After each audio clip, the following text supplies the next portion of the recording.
یہ قرآن کی آیت ہے، سورہ احزاب ہے۔ ان اللہ و ملائکتہ یصلون علی النبی یا ایھا الذین آمنوا صلوا علیہ وسلموا تسلیما ان الذین یؤذون اللہ۔ یہ جو آیت ہے اس کے بعد پھر یہ آیت ہے۔ درود و سلام کی آیت سن کر لوگ خوش ہوتے ہیں، تو اس آیت کے ترجمے پر لوگ کیوں پریشان ہوتے ہیں؟ یہ تو دونوں ملی ہوئی آیتیں ہیں۔ ان اللہ و ملائکتہ یصلون علی النبی یا ایھا الذین، اس پر سبحان اللہ کیوں نہیں آتی؟ وہ تو کہتے ہیں، وہ تو کی کہتے ہیں حق نبی، تو اتنے کیوں نہیں کہتے بے شک؟ اس لیے کہ اقبال کہنا ہے بدل دیا رخ مشرق کو تو نے اے مغرب، تیری ہوا سے بچائے خدا زمانے کو۔ اس لیے کہ وہاں سے دن رات تربیت یہ ہو رہی ہے کہ بہتر ہے کہ ان شیروں کو سکھا دے رمے آؤ، بہتر ہے کہ ان شیروں کو سکھا دے رمے آہو، اور باقی نہ رہے شیر کی شیری کا فسانہ، اور کرتے ہیں غلاموں کو غلامی پہ رضامند، اور تعویل مسائل کو بناتے ہیں بہانہ۔ یہ امام تقی الدین سبکی ہیں جنہوں نے، میں صرف اس کے اندر جو آپ نے بات شروع کی ہے نا وہاں سے میں آپ کے سامنے، یہ پوری کتاب ہے اور اس کے تقریباً عربی میں ہے، اس کے تقریباً 750 کے قریب صفحات ہیں۔ اس کے اندر آپ نے جو ایک بات کی ہے نا، میں نے صرف اس لیے منگائی ہے کہ ساتھ بھی لایا ہوں، وہ آپ کو سمجھ آ جائے تو پھر میرے لیے بھی کامیابی اور آپ کے لیے بھی۔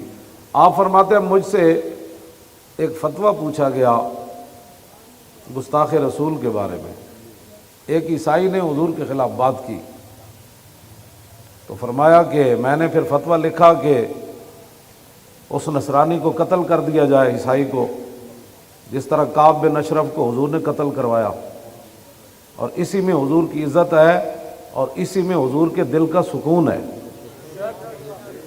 انہوں نے لکھا کہ من ولوغ ھذا الکلب، اس کتے کے بھونکنے سے جو رسول اللہ کو تکلیف ہوئی ہے، اس کتے کا علاج یہ ہے کہ اس کو قتل کر دیا جائے۔ عیسائی نے حضور کے خلاف بات کی۔ آپ نے فرمایا کہ وَيُطَہَّرُ الْجَنَابُ الرَّفِيعُ، کہ حضور کی جو جناب اقدس ہے، جن کا مقام بلند و بالا ہے، ان کے شان کا یہی تقاضا ہے کہ اس کتے کو بھونکنے سے روکنے کے لیے اس کی گردن اتار دی جائے۔ آگے پھر آپ نے بات کرتے کرتے آگے جو بات کی ہے نا وہ بڑی عجیب کی ہے۔ آپ نے فرمایا کہ لا تقبل توبتہ، گستاخ رسول کی کبھی بھی توبہ قبول نہیں ہوگی۔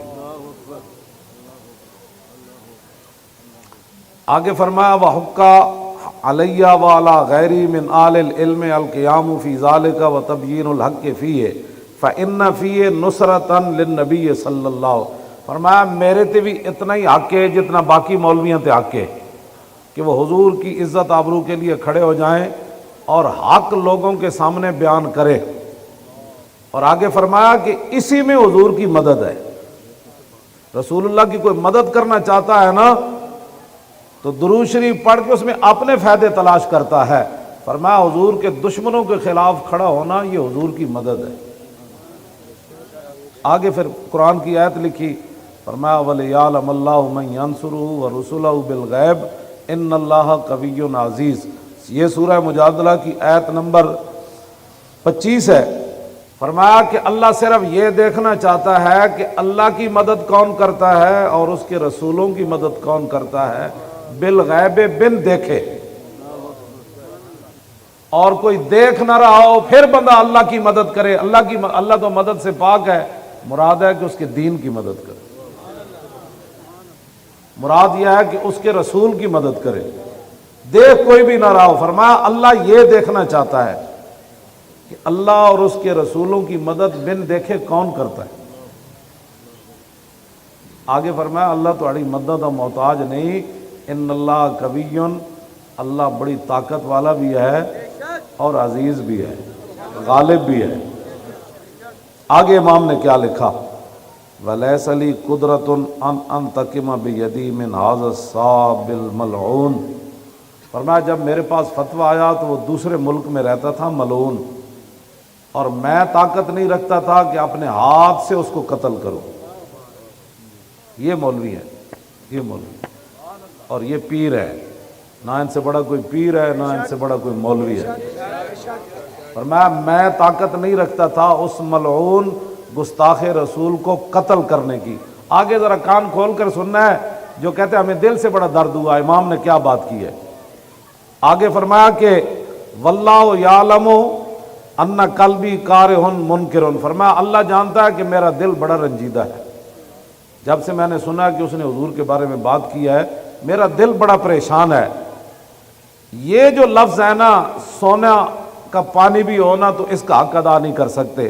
فرمایا ولیکن لا یکفی الانکار بالقلب ہاؤنا، فرمایا حضور کا مقام ایسا ہے کہ جب یہاں کوئی بات کر دے تو پھر دل پریشان ہونے سے بارگاہ رسالت میں یہ بات کافی نہیں ہوتی، بلکہ ہاتھ سے یا زبان سے یا قلم سے اس کا جب تک رد نہ کرے۔ یہ رسول اللہ کا غلام نے یہ بات، وہاں صرف دل سے بات نہیں چلتی، میرا دل بڑا پریشان ہے۔ تو آگے کیا لکھا؟ فَأُجَاهِدُ بِمَا أَقْدِرُ عَلَيْهِ مِنَ اللِّسَانِ وَالْقَلَمِ، آپ نے فرمایا پھر جو میرے پاس ہے، ہاتھ تو میرا وہاں تک پہنچا نہیں، اللہ نے مجھے قلم دیا تو میں نے حضور کی عزت پر یہ اتنی موٹی کتاب لکھی۔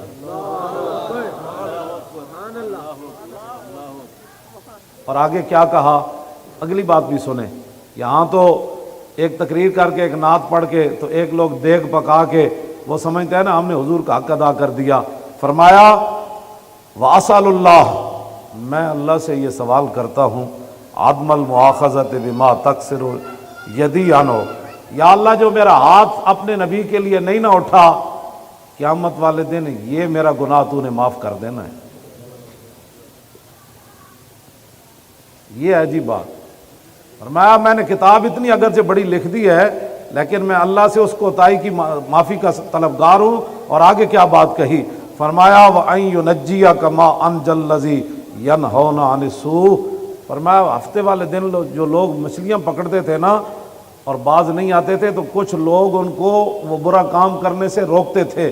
فرماتے ہیں مجھے اللہ سے امید ہے کہ جس طرح اللہ نے ان کو بخش دیا نا، بھئی تم منع تو کرتے تھے باقیوں کو بندر بنا دیا، تو فرمایا قیامت والے دن جس طرح اللہ ان کو بخش دے گا نا، مجھے امید ہے کہ میں نے اپنے قلم سے حضور کی عزت پر اتنی بڑی کتاب لکھی، اللہ مجھے بھی بخش دے گا۔